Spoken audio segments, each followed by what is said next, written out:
Hi, everyone, and welcome to the Monetize Your Mission Mastermind for Thursday, May 21st, 2026. I'm your host, Jill Hart, and it's just brought to you by the U World Order School community over on School. And today we have with us Sam Rathling, who is the LinkedIn go-to expert, and she is from the community Social Selling with Sam. And we'll be sure and put her links in the show notes as well. So I'm not going to take up any more time because Sam is just like the master at this. So take it away, Sam.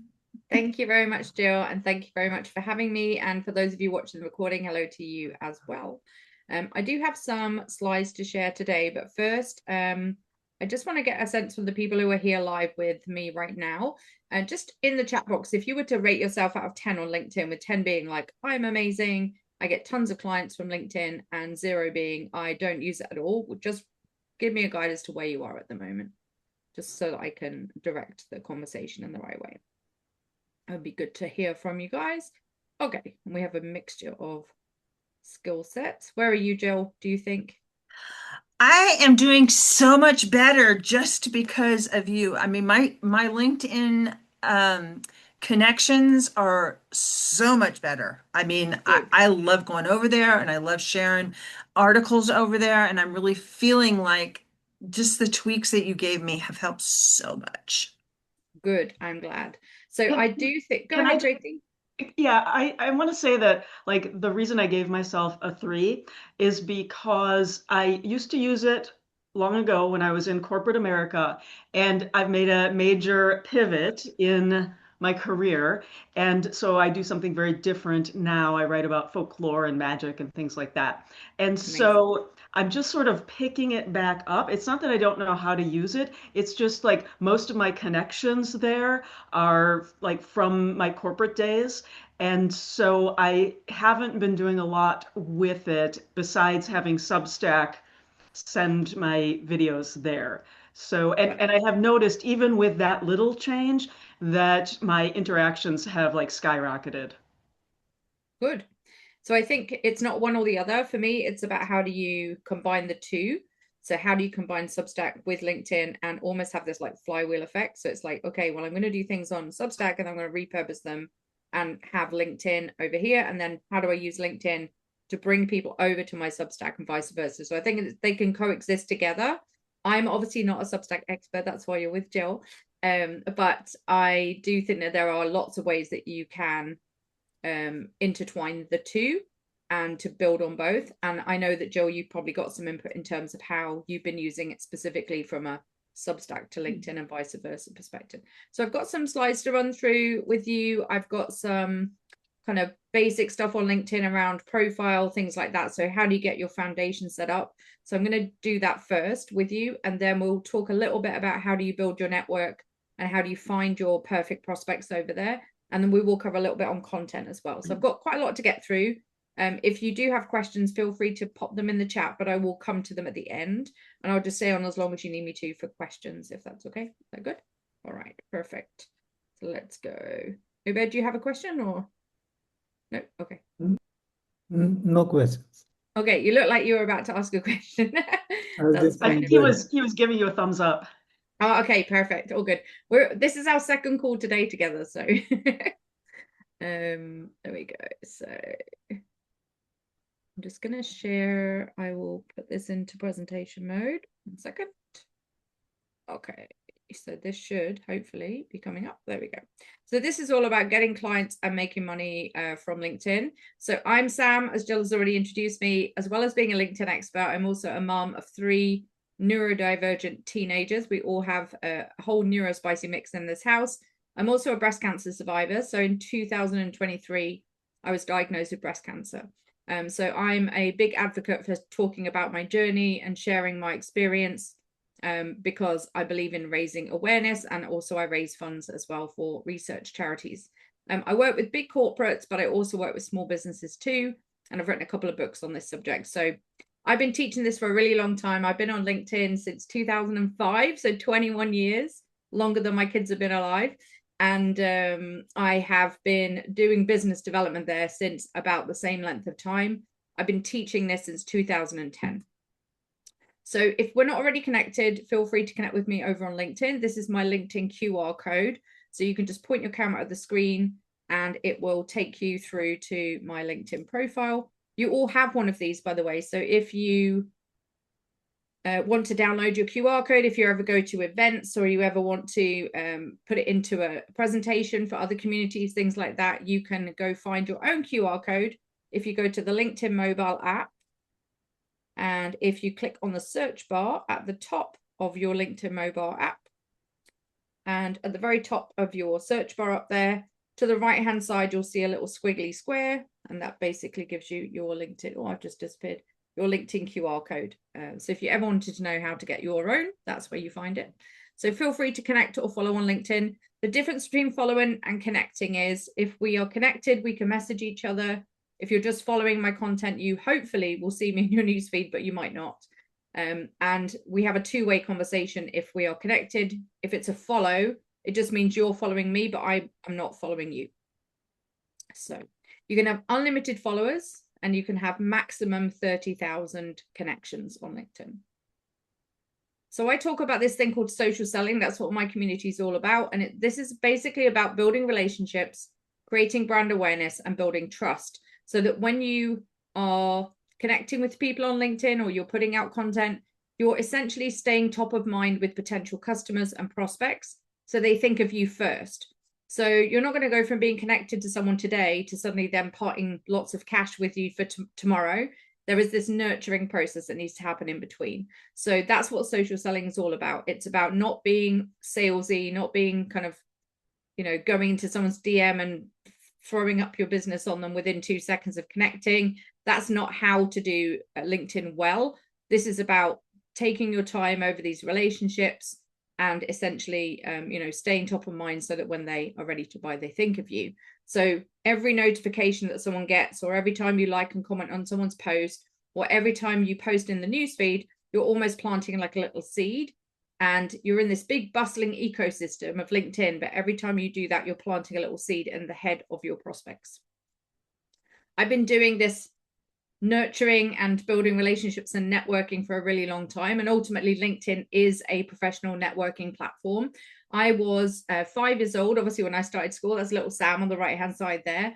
And I had a dad who was a bank manager. So every time he got promoted, we moved house. And that was about every 18 months. So I went to lots and lots of different schools when I was growing up. There's me in 2 different school uniforms on the screen there. So what that meant was I had to get really, really good at turning strangers into friends really, really early on in my life. And I've obviously carried that on through my career as well. So I've always been good at networking. And obviously LinkedIn is a place where you need to be good at turning strangers into friends. So this idea of relationship building and networking professionally is how I want you to show up on LinkedIn.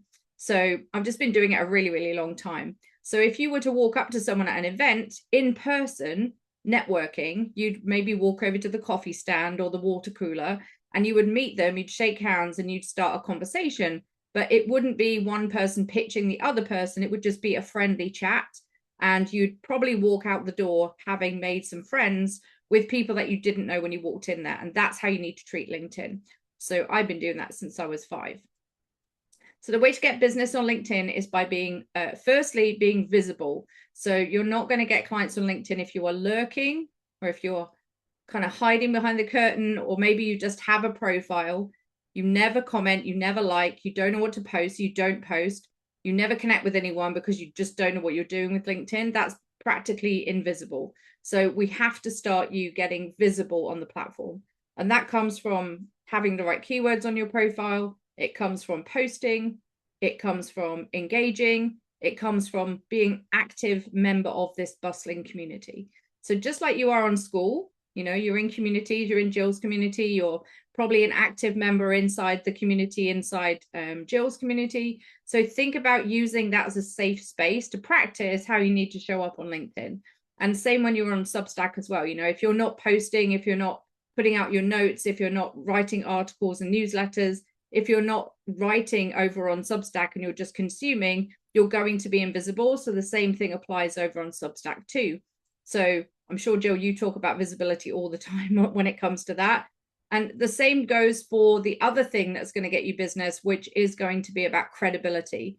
So we only are going to get clients if we're both visible and credible. And credibility comes from social proof. Credibility comes from the way that we set up our profile, the way that we come across to people, our content, everything we're putting out there is building our credibility and our authority. And it's that is going to build the trust. So just in the same way that you need to have both visibility and credibility on Substack, you need to carry that across into the LinkedIn environment too. So V plus C equals O, that's my famous equation that I talk about all the time. And that is about visibility plus credibility equals opportunity. And opportunity could be anything. What type of things could happen on LinkedIn if you were doing a good job of building visibility and credibility? What kind of opportunities might come your way, do you think? Just unmute and share what things might happen. What type of things could happen if you do a good job of this on LinkedIn? You might find someone to collaborate with. Yeah, perfect. Exactly. So that's a great opportunity. You never know who you're going to meet that you could collaborate with. So I recently, well, not recently, a few years ago, I connected with an events organizer, found him in a group. We didn't know each other, just connected with him. And then he started following my content. And he asked me if I would be available to cover for a speaker that he was, he'd been let down by a LinkedIn speaker. So it was about 6 months after we connected. Just to look, oh, you aren't free in a couple of days, are you? Because I'm down a speaker and I would like you to come and speak at my event. So I did that, saved him, covered the slot, did it a couple of other times. And then now I speak at all his events all over the country 30 times a year because of that one opportunity that I got from connecting with him in a group. So that was a great opportunity for collaboration. What else might happen if you get visible? Referrals. Yeah, referrals, recommendations, absolutely. And then you can think about things like podcast interviews, YouTube interviews. You might get clients from it. You might find new suppliers. There's lots of things that can happen when you get visible and credible. Mm-hmm. So I don't know why that thing is there. So let's have a look at measuring success. So there is a score of 100 points that you can see how you're doing with this thing called social selling. I'm going to pop it in the chat box so you can check it out. So it's called the Social Selling Index. LinkedIn.com/sales/SSI. So you can go check that out either on the recording or if you're watching live, go check out your score. But that basically is going to take you to a score that looks like this, which is the Social Selling Index, or commonly known as the SSI score. You have an industry ranking, which is you versus your competition, a network ranking, which is you versus the people you're connected to, and then you have a score out of 100, which is your overall social selling index. And I'll break that down for you in just a moment, but if you guys want to just go check out what your score is.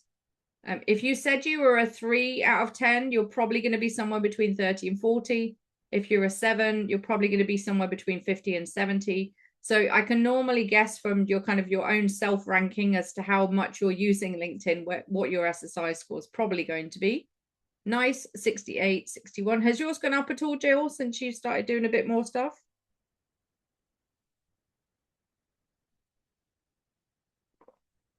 I think it was 62 a couple weeks ago when you did this presentation with Des.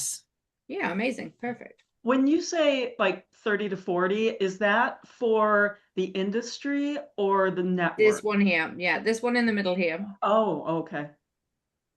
You want the industry ranking and the network ranking to be low because you want to be in the top 1%. So these are not good if they're high. But this one in the middle here, it's probably going to be somewhere between 30 and 50 if you're not kind of super active right now. If it's lower than that, it's absolutely fine. Just be aware of it, and it updates every 24 hours. So you can move the needle on this score, as Jill said, like she's moved hers 6 points. But if you're already in the 60s, it's quite hard to move the needle. Whereas if you're down at 16, 17, 18, 25, it's quite easy to move the needle in those in that situation.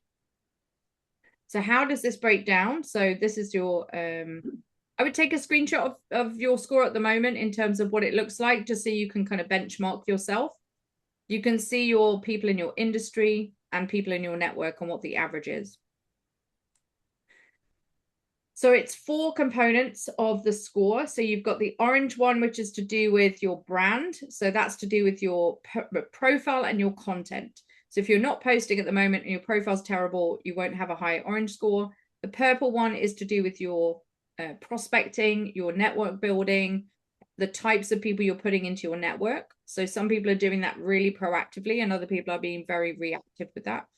Then the green score is about engagement and the blue one is about building trust. So we're going to cover different things that will move the needle on this, but it's just to be aware of and keep an eye on those different things. The target being 70 plus. So Jill, you're almost at the 70 plus point, which is great. A couple more things for you and then you'll be over the line. And the reason for that is it just gives you more visibility on your content. LinkedIn sees you as a top social seller. So there are some benefits to being a higher SSI score. Plus, it's quite good to kind of compete with yourself in terms of having something to measure because it's something to aim for. Now, your profile on LinkedIn matters more than ever at the moment because there's this new algorithm in town. It's an AI-driven algorithm called 360 Brew. And your profile, having the right keywords on your profile, the AI algorithm is now looking at you as an entire kind of 360-degree professional in terms of your career history, your background, what you say you do, the people that you're connected to, the keywords on your profile. So it's literally looking at everything and making a decision about whether or not it's going to show your content and who it's going to show your content to based on how it's reading your LinkedIn profile. So it's really important that you are showing up in the right way from a profile perspective. Now, here are 2 shop windows, and I always say your LinkedIn profile, it is your shop window to the world. So somebody that is your dream prospect could be right now looking at your LinkedIn profile, but what are they seeing when they go to your profile? You've got probably 3 to 5 seconds to impress someone, and your visuals make a difference. What you look like in your photo makes a difference. So are you like the shop window on the left and you have maybe left your LinkedIn profile a little bit unkept over the years, or does it look pristine and full of credibility? So when someone is comparing who they're going to buy from, or they're doing research on you, even if LinkedIn isn't your main platform, when you go looking for someone on Google, when you go looking for someone on LinkedIn or on AI tools, your LinkedIn profile is likely going to come up in one of the first 3 spaces when they go looking for you. So you've got to make sure that you at least look the part from a shop window perspective. There are 20 elements of a LinkedIn profile. I'm not going to go through all of them. I'll pick out some of the most important ones. But this next slide is going to show you the different elements, and it's going to talk you through what they are. But in terms of what does an effective profile have? Well, first off, it's got this checklist kind of checked off. So there are 20 different elements of a LinkedIn profile. I do have in my community a classroom that literally has a video on every single one of these. So if you're not sure what any of these things mean, or you're looking at it going, oh, I didn't know I had one of those, you can go find those in the classroom, and there's a free classroom there that teaches you all of these things. But I will run through the most important ones. So you might want to take a screenshot of this just so that you can almost use it like a checklist. And then if you have quite a lot of these not completed and you fill them out and you go and actually make them corrected, your SSI score on the orange one will go up because you've now got certain things in your profile finished that maybe you weren't before. So most people have got between 8 and 12 of these done. Like everyone's got their name, but not everybody is verified. Not everybody has their featured section or their professional headshot good. So there's lots of things you can do to improve. So this is my kind of blown up version of my LinkedIn profile. You can see I've got professional headshot. I've got pictures of me speaking. I've got a professional headline underneath my name, and I'm going to run through some of the elements that you might want to be aware of. But before you get into kind of your profile, you need to make sure that you really, really know who is your target market and who is your LinkedIn profile speaking to. Because if your ideal client is not really resonating with it, then there's no point in having one again. So we really need to make sure that when you are building your LinkedIn profile, that you know exactly who you're targeting. So I call this your ideal client. I'm sure, Jill, you might have a different name for it, but people call this their ICP or their avatar or things like that. So I always think it's important to think about what industries are these people working in, what demographic are they, so what's their age profile, what's their what kind of companies are they working in, at what size companies, etc. So some of you might be targeting B2C, which is business to consumer. Some of you might be targeting B2B, selling to businesses, but either way, you've got to get clear on exactly who your ideal client is. So where are they? What's their job titles? Things like that. Once you've identified that, then you can start to put your LinkedIn profile together. So your headshot's important. Make sure it's nice and branded and it actually looks like you. Your headshot or your header image is important as well, because that is going to allow you to give call to action or demonstrate what you do. Now, if you have premium, you actually can have up to 5 header images at the top there. If you're on the free version of LinkedIn, you only have 1. I'm just going to give you a couple of examples. So I have a paid version of LinkedIn. So I've got my corporate branding and I have my school community up there. But I went and found a couple of examples of people using their header image to drive their Substack. So Wes Pierce is on Substack, and he uses his header image there to have his escapethecubicle.substack.com. Dango drives subscribers as well. I'm not sure if he's building on Substack, but again, it's a newsletter format. So if you do want to drive people to your Substack as your main thing on LinkedIn, you can use your header image to make it crystal clear. And there are other parts of your profile that you could use that as well. But I just thought I'd pull a couple of examples on that. You've then got your what I call your professional headline. So this is the bit underneath your name. So you can see mine says LinkedIn and Sales Navigator Expert. The reason that's at the front is because on mobile, you only see the first 50 characters. And I also want that to be the main keyword I want to get found for. People will either type in LinkedIn Expert or they'll type in Sales Navigator Expert to find someone like me. So I've got my main keywords at the front end, but I do also have like what I help clients with. So I help B2B entrepreneurs and sales teams build pipeline and get new clients. So that's in there. But I also have a call to action, which says visit my store for free LinkedIn tips and resources. So you could also have a call to action in your professional headline. So join, 10,000 subscribers on, this newsletter, for example. I do have a visit my store option. That's a paid version of LinkedIn, but you could easily use your featured section to drive that too. So think about how you might use your professional headline. You've got 220 characters in there to be able to write that. So don't just focus on your job title, focus on who you help, how you help them, what are the pain points that you solve, and have the right keywords in there. So let's go to the next one. So the next one is the featured section. Now, a lot of people don't have this. You all have it, but most people are not using it. So if you don't have one of these, you can go to, you see where it says add a section. That's where you go to add a featured section. So if you don't already have one, that's where you go to get it. And the featured section is what I call your conversion mechanism. So how are you taking people from LinkedIn into your ecosystem? So this would be a great place to have your Substack, for example. So I have my school community. So if you're building on school, I have a school community link. I have an article written on LinkedIn, which is designed to speak to my target audience. But this, again, could be a Substack article. It doesn't have to be a LinkedIn article. I have the ability to book a call, and I have my YouTube and things like that. So if you have a podcast, for example, on Substack, it could be here. If you have an article that you want people to read, I would suggest it's here. But this is the perfect place for you to showcase your Substack and move people to your Substack from here.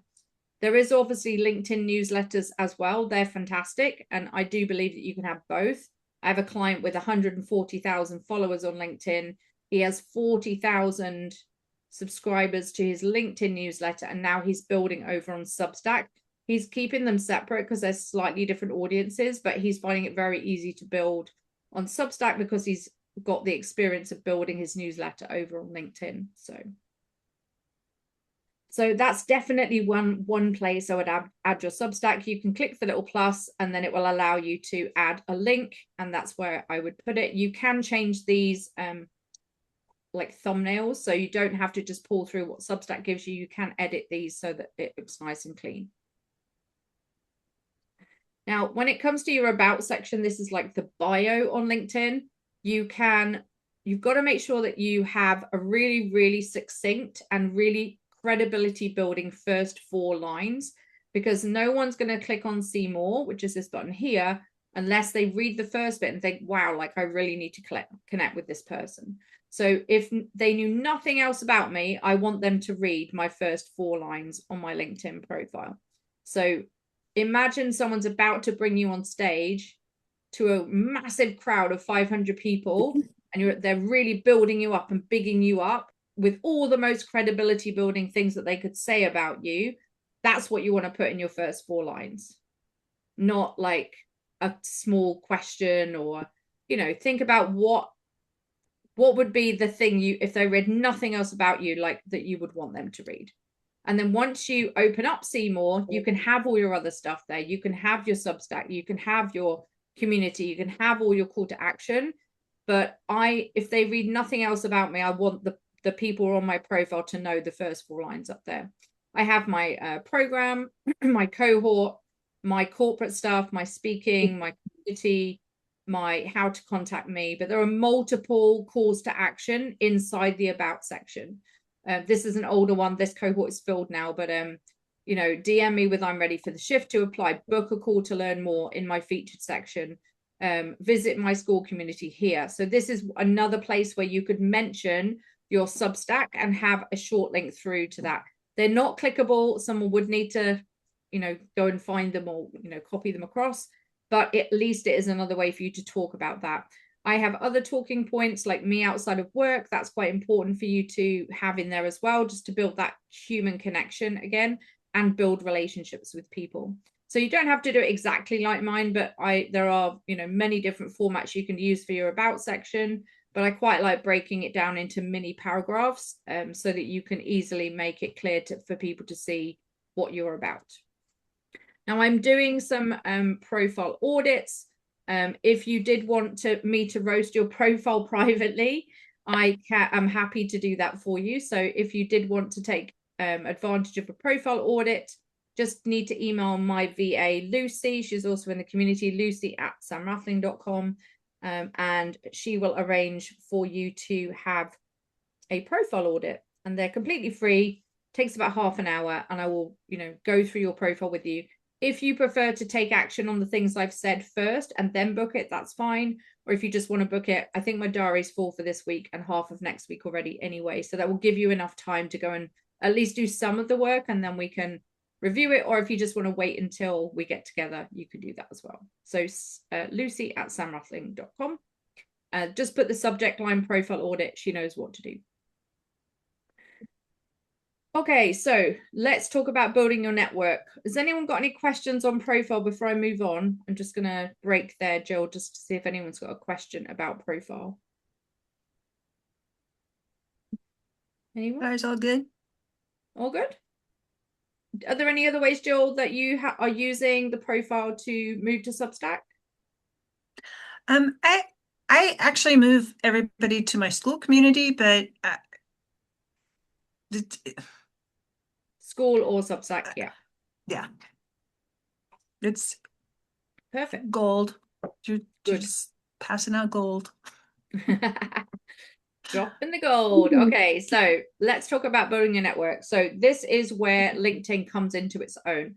So why is it different to other social media? So let's take Instagram, TikTok, you know, other platforms where you are building a following.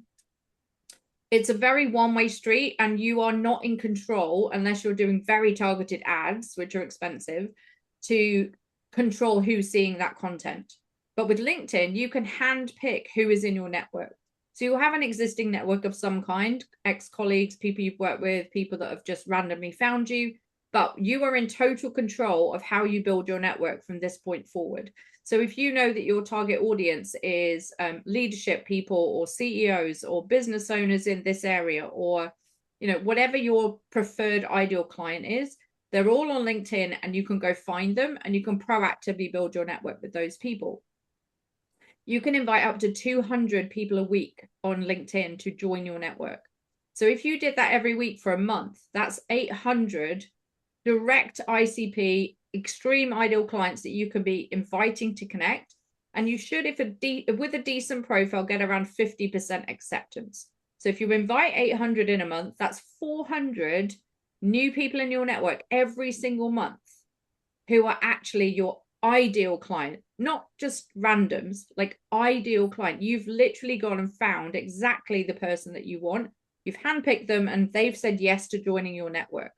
So by doing that, you're now in a position to start a conversation with them. They're more likely to see your content because you've had a recent interaction, and you are now filling your LinkedIn network and building your pipeline with people who are exactly who you want to do business with. Now, they don't know they've been specifically targeted that way, but you can get really granular with the industry, the location, the job title, even keywords that they've got on their profile. I was doing a sales call earlier with a guy. In fact, it was a profile audit. And he said, oh, my clients are really niche, and I only work with people in phonetics and only work with like these very specific sciencey like engineering companies. And I showed him in about 10 seconds how he could find owners of companies that specialize in phonetics. And he was like, wow, I didn't know it could like target that specifically. And before he knew it, he had 1,000 people that were perfect for him that were in this very niche kind of area. So LinkedIn's very good for being able to target like that. So most people use LinkedIn as a broadcast mechanism. They post content and hope that someone sees it and messages them and does business with them. So too many people are seeing LinkedIn as I'm just going to post and create my brand and I'm going to put stuff out there. And hopefully someone will inbox me, the inbound way of doing things. But in order to actually get predictable sales from LinkedIn, you don't just want to have an inbound strategy, you also need to have an outbound strategy. And by that, I mean prospecting, outreach, DMs, and actually going out to the potential ideal clients that you want. So once you have invited these 400 people a month to connect with you, we also want to have a strategy to actually start conversations with them. Now, this is an art on its own, and this is the bit that most people find really icky, and they don't like doing it because it's too salesy. But there are ways to do it without being salesy. And this is, again, remember, just about turning strangers into friends. So we want to make sure that you have an outbound strategy, because then you're in control. None of you can tell me right now how many inbound leads you're going to get this year, because you have no idea. None of us know how many inbound leads we're going to get, because it's unreliable and unpredictable. But if I gave you a system that meant that for every this many connections you made, you had this many DMs and this many meetings off the back of it, you would know exactly how many customers you were going to get each month based on having a really systemized outbound strategy. And that's the bit that most people don't have, because they're relying on hope, and they're posting and hoping someone will message them. So I get about 5 to 10 inbound leads a week, which is amazing. But again, I'm not always in control of the level of those leads. It could be a small person, a solopreneur that maybe doesn't have any funds, or it could be a massive corporate that's looking to pay me lots of money, but I'm not in control of that. Whereas if I'm doing outbound the right way, I'm in total control of what that looks like. So LinkedIn works on 6 degrees of separation, and there's you in the middle there. And then your first degree network, these are the people that you are already connected with. So these are people that you can message, they can message you. You'll see a little number first, or number 1 first, next to each person's name, and that indicates that they are already connected to you. Now, the magic happens at 2nd degree. So this is friends of friends. So if you were on Facebook, or you're old enough to be on Facebook, and it's still okay to be on Facebook, my kids think it's very uncool to be on Facebook, but mutual friends on Facebook is the best way to describe 2nd degree connections. So you both know some of the same people. That's where 2nd degree comes into play. So the bigger your 1st degree network, the higher chance that your target market ideal client is going to show up in your 2nd degree network. So that is that's a really important aspect to understand about LinkedIn, is that you've got this opportunity to build your 1st degree network and reach anyone you want at 2nd and 3rd degree. Now, everybody type in the chat box one famous person's name that you would love to meet. Could be a celebrity, could be a crush, could be a pop star, could be a movie star. Everybody type one person's name that they would love to meet in the chat box. Let's see what people have got in there. Could be a famous business person. Could be Jill, someone you want on the podcast that you want to interview. Let's have a look. Mel Robbins, perfect. Right, so let's take Mel Robbins as an example, Laura. Tony Robbins. Oh, we've got all the Robbins in the house. So Mel Robbins, Tony Robbins. So you are within 6 handshakes of meeting Mel Robbins, because someone that you know knows someone that knows someone that knows Mel. So the idea of 6 degrees of separation is that we are all connected by these 6 handshakes. So anyone in the world, especially with social media now, it's more like 2.9 degrees of separation. But someone in your network, 2nd degree, will know somebody else, and you can reach that person. So Tony Robbins, for example, who made someone I know knows Tony Robbins really well and could probably get me in front of him, like, you know, within a couple of weeks. So you don't know who people know, which is the whole point of this, right? When you meet someone for the first time, you don't know who's in their network. You don't know who they're connected to. And LinkedIn allows you to see who all the people are that everyone that you know is connected to, which is very cool. You can even go and say, show me all the people that are following Tony Robbins. Show me all the people that are following Mel Robbins. Show me all the people that are, you know, connected to these people. So there are lots of ways you can use LinkedIn for that. So I have close to 30,000 connections on LinkedIn. It's about 29,950, something like that. It changes all the time. Lucy has to take 100 away each week for me. So I've got room for all you lovely people that I speak to every week. So the point here is that when you added Sam Rathling to your network, you didn't just add Sam Rathling, you added me, plus all these 29,945 connections just became one step closer to you and joined your 2nd degree network. So when you add one person, you are not just adding one, you're adding them plus your extended network, i.e. your 2nd degree network just got much, much bigger. So do you think that there might be somebody in my 30,000 connections that could be a good client for you? Because the chances are that actually I've probably got someone in my network that would be a good client for you. And now when you search LinkedIn, you're searching at 2nd degree, and now you're searching all of my connections too. So every time you add 100 people on LinkedIn, you're not just adding 100 people who are perfect clients for you.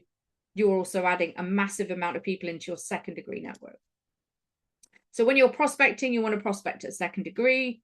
And the bigger your circle of influence, so that's you and your extended network, the easier it is to find people that you want in your network. So I mentioned it already, it's about a 50% response rate with a decent profile. You don't want to use a message when you connect with them, because AI has unfortunately taken over LinkedIn, and a lot of people think that it's an automated message when you send a note. So just send a connect, don't send a note with it. But then when you are connected to them, you can personalize that invitation and you can start a conversation with them. So engagement's key, just like it is on school. Imagine that on LinkedIn, we all got points for liking and commenting, and we had leaderboards just like we do in school. Like, that would be amazing, LinkedIn, if we could have that, because then we would get more engagement on our posts. But imagine that there was. Think about how you can like, comment, engage on the posts of your ideal clients. So don't just like and comment on the posts of your mates or people that are in your community with you or people that you know. Also make an effort to engage with the posts of people that you could do business with, because this drives conversations in the inbox. It starts conversations underneath LinkedIn posts. And if you were to comment 5 to 10 times a day on the target market posts, you'll start to raise your visibility with those people. Why commenting is important? Well, you've got to make sure that your commenting is very reply worthy, so that the author wants to reply back, that other people want to engage with your commenting. And you can post one thing a day on LinkedIn, but commenting is like new content. You know, you could post a comment underneath someone's post, and they get more impressions than the thing you spent ages writing to get a LinkedIn post out there. I had one the other day, it had like 1,200 impressions from one comment, and I got a couple of new leads from it because I just wrote a comment on someone's post. So think about your commenting being the new content. Yes, Jill, you have a question? I do. What is the value of resharing posts over there and commenting on it? Is that I mean, better LinkedIn rewards original content creation. So reposting is fine if you are having a busy day and you're not going to get to something and you're not going to post something. but that will benefit the author of the post you're reposting rather than you. So you're not going to get much engagement on a repost. But if you were reposting like an ideal client's thing, and that would get you traction with the ideal client. Yeah, for sure. Okay. Yeah. So if you reposted something and they were someone you wanted to do business with and you regularly supported their posts and their content, they're going to notice that for sure. Okay. Comments are a lot of the time where you're going to make connections. You're going to comment on someone's post, you're going to make friends with that person. They're going to, you're going to turn a stranger into a friend easily by using commenting. And you can also comment as both the personal profile and a company page. So there are multiple ways to comment. But primarily, if you want business from LinkedIn, besides prospecting and besides sorting out your profile and engaging, you need to also obviously be posting content, which is the same for all of the platforms. But I just wanted to kind of talk about a few different versions, and then we'll go to questions. There's this new algorithm in town that I've mentioned. This has brought a few issues with people's reach and impressions, but I wouldn't worry too much about the impressions and the reach. All I will say is it's likely now that the right people are going to see your content. So there may be less people seeing it, but more of the right people seeing it. So I've just got our do's and don'ts of LinkedIn that I'll just share with you. So here are some of the do's and here are some of the don'ts. So I don't have time to go through all of them, but I have a whole hour masterclass on this one thing inside my community. So if you do want to dig into the do's and don'ts and you want to dig more into content, you can go over there and have a look at it. Jill, I'm sure you have a link over to that community if you want to use yours. I'm more than happy for you to share that. So do's and don'ts, just be aware that things have changed. So if you are wondering why your reach is down or impressions are down, basically the AI algorithm is now looking at your whole profile and saying, right, does this person speak about this topic, and are they providing useful, educational, insightful information about this topic? And if you are, then you're going to start to see traction on your posts. You definitely want to be warming up the algorithm before and after you post. So don't just not be on there for 3 weeks and go post something and expect it to do well. I would definitely take the time to do some commenting and engaging before and after you've posted, and reply back to all the comments as well. That will help you too. And then rather than hashtags, you want to be using keywords inside the post. Thanks very much, Jill. The other thing that the algorithm's looking for is for you to be creating content that's what we call save worthy. So could be checklists, guides, carousels, articles, stats, infographics, things that people will stop the scroll on and go, oh yeah, that's useful, I'll save that for later. And they click on the ... and they click on save, or they send it to someone, or they forward it to someone, or they repost it, right? Question from Ubaid, how important is adding first comment by ourselves? No longer relevant. Used to be a good hack, but now they've cottoned on to the fact that we do that. So actually LinkedIn is starting to suppress the first comment if it's written by the person that created the post. So the workaround for that is use your company profile if you have one to do the first comment. So if you want to put a link in or you want to put the first comment, you can have your company page like and comment. But I wouldn't recommend you personally liking and commenting on the first one. They've kind of stopped us doing that now. You can still do it, just won't help you.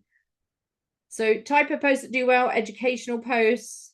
So obviously if you're using Substack and you're educating and inspiring through your writing, this is a good thing to do on LinkedIn as well. I write articles and newsletters on LinkedIn. So you can see one there, which is all about the profile changes you can make in 30 minutes. I always make sure, though, if I'm doing articles and newsletters, that I have an about the author at the bottom of my content, and I have links and things that go out to my YouTube, to my podcast, etc. So it's okay on articles and newsletters to put links, and it's okay to talk about your Substack or talk about other aspects of your business inside articles and newsletters, but definitely use them in a way that you're providing useful information to the AI LLMs. So you see there it says, how can I get more leads from LinkedIn? And I've given an answer. That's because people will be typing that in. So this whole idea of answer engine optimization and AEO, LinkedIn is one of the most trusted websites out there, or internet sites out there, for the AI tools. So if you are creating articles and newsletters on Substack as well as LinkedIn, You want to make sure that you are using this Q&A format inside your newsletters and articles to help you get cited over by the LLMs. Documentary posts do very well. So what you're up to. So posting about pulling back the curtain on everything. I post all the time what I'm up to. So whether I'm speaking in front of an audience, I'm at a school event, whatever I'm doing, I'm always posting about my kind of documentary of my life. Sometimes it's work related, sometimes it's not. But, you know, it's important to kind of showcase what you're doing. So even if you think that your life isn't that interesting, like document the journey. If you're prepping something new, or you're doing some research, or you're writing another article, or whatever it is that you're doing, especially if you're on Substack, you know, like take a selfie of you working on something, or, you know, even if you're on a walk, like it's really helpful to document the journey. Wins and successes will always do well on LinkedIn. It's quite a positive, supportive place, so definitely do that. Social proof will always get leads. So if you've got a good client testimonial or good story, social proof will always do very well. So if you've had a nice message or good email, or you've had a nice testimonial, or someone wrote something nice in your community about you, screenshot, post it. If you've been given a LinkedIn recommendation on your profile, that's good social proof. So there's many ways to do that. This is an example post where a client posted about my masterclass I did for them, and all the people that joined into that wrote underneath what they enjoyed about it. This is a good social proof post. Now, you guys will probably, some of you might be familiar with the person I'm about to talk about. So Lucinda Glennie is my best friend and also my VA. LinkedIn's also a great place to raise awareness. And I know, Jill, you've met Lucy through my introduction to her, but she is amazing. And I have a little trigger warning on this next thing I'm going to share with you. So Lucy is a domestic violence advocate. She's also a lived experience survivor of domestic abuse. And she wrote on LinkedIn last year in October for Domestic Violence Awareness Month. Now, Lucy at the time had 50 connections, 50, right? She'd never really done anything on LinkedIn, but she came my VA. And of course, she had to learn LinkedIn, but she had never really posted on there at all. And she posted, trigger warning, this onto the news feed about her story to raise awareness for Domestic Violence Awareness Month. So she thought long and hard about posting it, but she decided it was time after 3.5 years to use her voice to help others. So she had over 200 DMs off the back of this post from men and women affected by domestic violence. This post in particular, it reached 250,000 impressions from a 50-person account. So she did not have a big following, but what she posted about was obviously an important topic. She also posted about control and coercive behavior. So what happened off the back of this post? So Lucy has been invited to speak in Parliament later this year in October to raise awareness for this topic.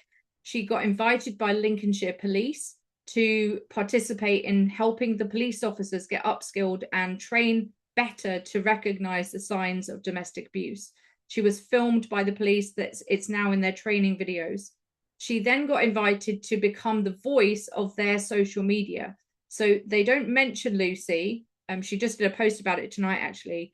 Her most recent post has generated 1.4 million views on Facebook for the Lincolnshire Police campaign against domestic abuse.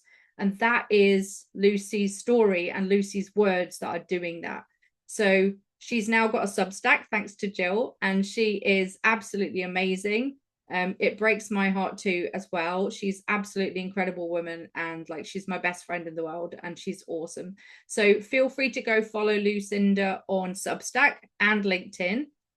She's also got some other amazing opportunities I'm not allowed to talk about yet. I'm super excited for her.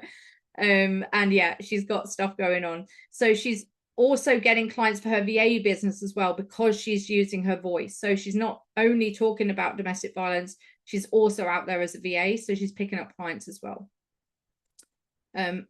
Last one before I finish is a personal story about my son, Oscar. I posted about Oscar's story about being bullied in school. He's got neurodivergence, and I was super proud of him. And I decided to post this a while back. It was about 18 months ago now. And it started with troublemaker disruptive, said the teachers, go hang yourself in your garage, said the kids. So how you grab attention at the start of a post is also important. This is his story. He's now doing AI. He's now an entrepreneur, but the teachers basically wrote him off. And the kids were pretty cruel as well. So this post generated Oscar so many opportunities. I can't even tell you. Google contacted me, and the startup business manager said, we want to invite Oscar in for 2 days of AI training with Google. He was then offered mentoring from a chief data officer at Ernst & Young, who has been working with him now for 18 months. And he's the only person in the world to this day that I know that was gifted a car by a complete stranger on LinkedIn. And this is Paula, who is a police officer, and she saw Oscar's story, said, he reminds me of my son, Harry. I would love to gift him Harry's car because he's getting a new one next week. So me and Oscar got a train up to Paula's. It took us about 5 hours to get there on the train to pick up Taz, which is his blue Micro, which is his beautiful new car. And this car had particular sentimental value to Paula. And we went there and she said, look, you can't tell anyone where you're going, but like you can post about it, but don't tell anyone where you're going. We went to this tiny village or kind of town in the top northeast of England. And I said to Paula, how can I help you? And she said, I said, look, let me give you some money for the car.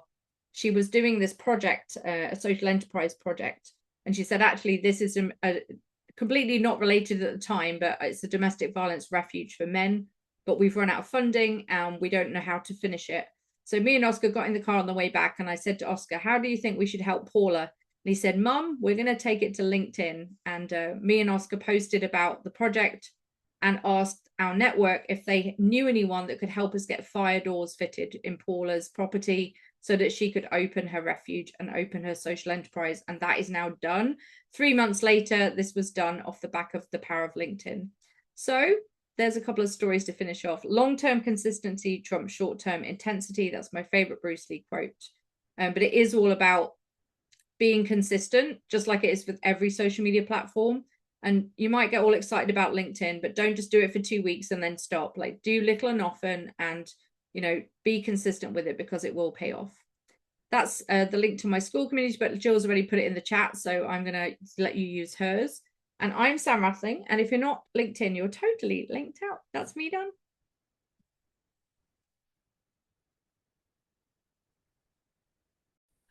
Thank you so much for this, Sam. This has been like mind-blowing and really inspiring about the way that you can use a platform like LinkedIn to really change the world, to make an impact on how things are going. 100%, for sure. That's what we're all here for, right? Making an impact. And yeah, so I'm happy to take questions if anyone has any, or happy to stay on as long as you need me to. Tracy. So my business is about it's like a spirituality would be the category that I would put it on. And so what I'm really selling is education around spirituality. And so it's not like I can say this is the industry I'm looking for. So how do I find the right clients when I can't really look for, I'm not looking for doctors. I'm not looking for, physical therapists. I'm looking for people that are spiritually curious and they want to develop their magical practice in a way that feels authentic. And so, like, what in my situation should I be looking for when I'm looking for ideal clients? So one of the things you can do, it's a great question, Tracy. Thank you for sharing. One of the things you can do is you can find people who follow certain creators. So might they be following a creator in the world of spirituality? Okay. So if they follow, I know Mel Robbins isn't that, but let's say Mel Robbins was like the #1 spirituality podcast on the planet, right? You can go to LinkedIn and run a search and say, show me all the people who follow this particular creator. So that's one way to find people who might be spiritually curious, is to find people that are, and then I would also go and find people that would be well-known creators who talk about the topics that you talk about, and go and follow them. And then you'll be able to interact with all the people that like and comment on their posts. And those people are also going to be curious about that too, or already in learning that. You'll also be able to keyword search profiles.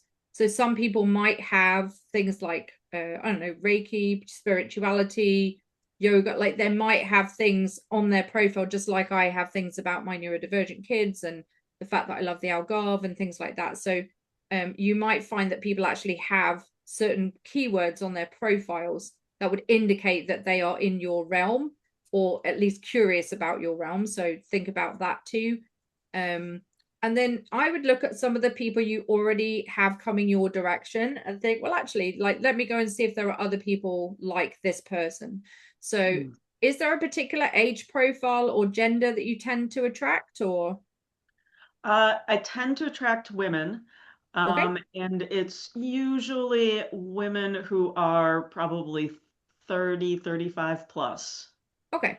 So another way you can do it is you can say, well, one way to just get to the women, because obviously that eliminates 50% of the people that are there, is if you look at, let's say you're looking for women in America who are 35 to 45. So if you go to Google and you type in top girls' baby names from 1990s, you'll probably find names that people don't call their kids anymore, right? So you might find, I don't know, Michelle, Amanda, like you might find different kind of Mindy, I don't know what kind of names there might be. They're going to be different to the British ones, right? But, and then you go to LinkedIn and you say Amanda or Mindy or Michelle, or, and you can basically search for people's names. And then all that comes up then in the search is women, and they typically are going to be the age profile that you're looking for. So you're now eliminating a lot of those people. And then you combine that with the keyword that you might be looking for. And suddenly now you're finding women who are a certain age who might have spirituality or something related to spirituality on their profile. And I would just connect with other people that are into, I think you mentioned magic before. You mentioned like there might be people talking about women's circles. There might be people talking about lots of different things related to your world. So think about the keywords that might be on people's profiles and then go connect with those people, because they typically will have other people like them in their network too. Great. Thank you so much. You're I welcome. have a weird question for you. I love weird questions. What if you if you downloaded your connections, and in the download, it does tell whether it's first, second, or third connection, and you upload that to AI and tell AI to go through it and filter for, because it can look at those profiles. Maybe. You can't officially download your contacts. You used to be able to. You can't anymore. And I wouldn't recommend scraping because it will get you banned. I don't mean scraping, like export it. So Yeah, you it's can't export them anymore. You can't? No, they've taken it away. You used to be able to do Oh, it. you used to be able to do it. So never Yeah, it's mind on about that. 8 months since they stopped you being able to download them for this very reason. Oh, well. But now they've got the problem of companies doing the scraping, and then like the companies are getting banned and the founders of the companies are getting banned, and people are losing their profiles because they're using scraping tools or trying to hack. So yeah. Yeah. Yes. Okay, well, So never yeah. mind on that. But you can, I mean, I do it the other way around. So I will go to Claude, for example, and I'll say to Claude, find me the top people that do this. Or like I had a client the other day and she was like, I want to get to ultra high net worth individuals. So rather than going to LinkedIn trying to find them, I did a search outside of LinkedIn, and we found 375 people that were recently exited, had recently publicly sold their companies for over $30 million. They were all her target audience. And then we took that list and went to LinkedIn to find the individuals that were on that list. So I think there's different ways for you to source. So you might be able to find names of people outside of LinkedIn and then come back in and find them that way. So if you know that, let's say you were in a Facebook group or you're in a community of people, you could do it that way and then go find them on LinkedIn. So there's different ways to do it. Yeah. Can you do a screenshot of it, Jill? To get names, your profile, your contacts? I You mean, mean, it depends. If you've got lots of connections, Laura, then it's you can only see 10 to 25 at a time. So it would be a lot of screenshots, especially when you've got 30,000 I haven't been connections. on LinkedIn enough to know. Yeah, I mean, you can on. I have Sales Navigator, which is the paid version of LinkedIn, and you can list build on there, and you can, you can come up with like lots of lists on there. But on the free version of LinkedIn, that would take you, a really, really long time because you can only have 10 on a page. So, yeah. Okay.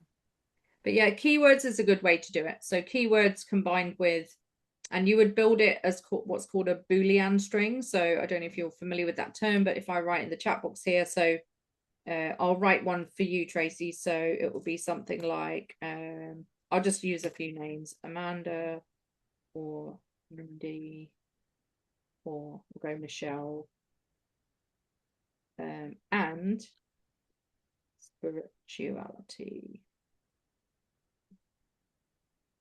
So you would write in the search, you would put this or this or this in brackets with the speech marks around the names, because that basically searches for a particular phrase. And then you would say, and this keyword. So that's only going to pull profiles of women who are over a certain age who have spirituality on their profile, for example. Now, what you don't want is other coaches that match you, because, but you might find people that have got, I don't know, Reiki or crystals, or I don't know, something that's around. I don't know enough about it to know what keywords you would use, but you would be able to find specific keywords. and you can get ChatGPT or Claude or whatever to give you the Boolean strand that you want. Yeah, exactly. So you can just copy and paste it in there. And you could say, I'm looking for people for this business, like give me 20 keywords that they might have on their profile on LinkedIn, and then just pull that across and look for those keywords. Yeah. Cool. It's a lot easier now with AI to help us with these tasks, that we don't have to always be relying on our brain for everything. But obviously we still want to use our brain to some effect. Any other And then questions? how would you use a list like that if you're just on the free version, that so you came up with 10,000 names, and then you wanted to do it's 200 a week or 200 a month? 200 a week. 200 a week. And you wanted to reach out to them, make connections with all of them, how would you structure that?